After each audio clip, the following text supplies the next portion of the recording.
By Jonathan Jureko. BBC Sport. Share this with Jurgen. Klopp once said he liked his teams to play heavy metal football. It is a quote that has continued to ring in the Liverpool manager's ears, regularly being used to describe his footballing philosophy. On Saturday, Klopp celebrated his 50th home Premier League game in charge of the Reds, his 99th overall, with a thumping 5-0 win over Watford. And the numbers show the German is bringing more entertainment to Anfield than an Iron Maiden concert. The Reds have averaged 2.22 goals per home game since Klopp took over in October 2015, their highest ratio in the Premier League under any manager. However, it has proved to be a risk and reward style.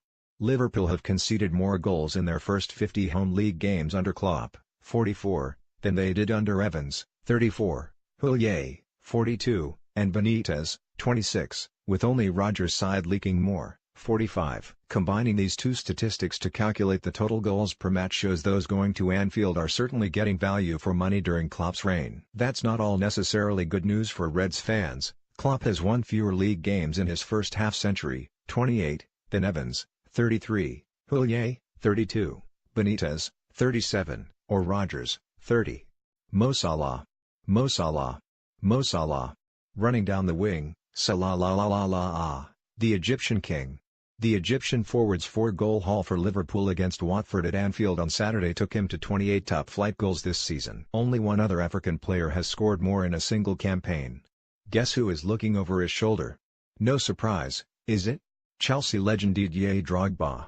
The Ivorian striker led the scoring charts with 29 goals as the Blues swept all before them in 2009-10. However, he ended up with something that season which Salah surely won't get this season. A Premier League title winner's medal. If West Bromwich Albion had won all the games in which they had taken the lead this season, they would be safe and sound. The Brittle Baggies have lost 24 points from winning positions in the Premier League, more than any other team. Albion threw away more points on Saturday when they led 1-0 at Bournemouth before succumbing to a 2-1 defeat. We got in a great position, made a couple of errors and got punished, which has been the story of our season, manager Alan Pardew said afterwards. Albion have taken the lead 4 times in their past 8 games without going on to win, and have blown an advantage in a total of 10 matches. With 7 games still remaining, Pardew's side have a strong chance of earning an unwanted place among the all-time Premier League bottlers. Fewest wins, fewest points, fewest goals.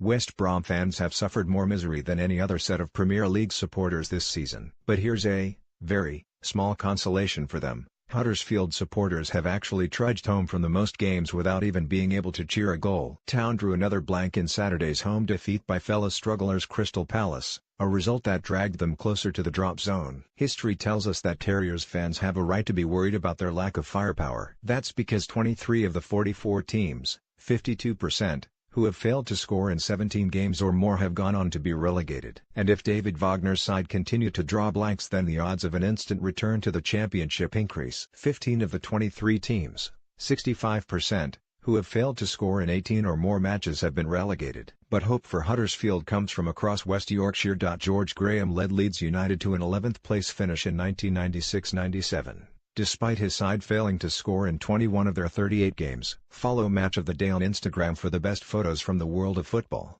Share this with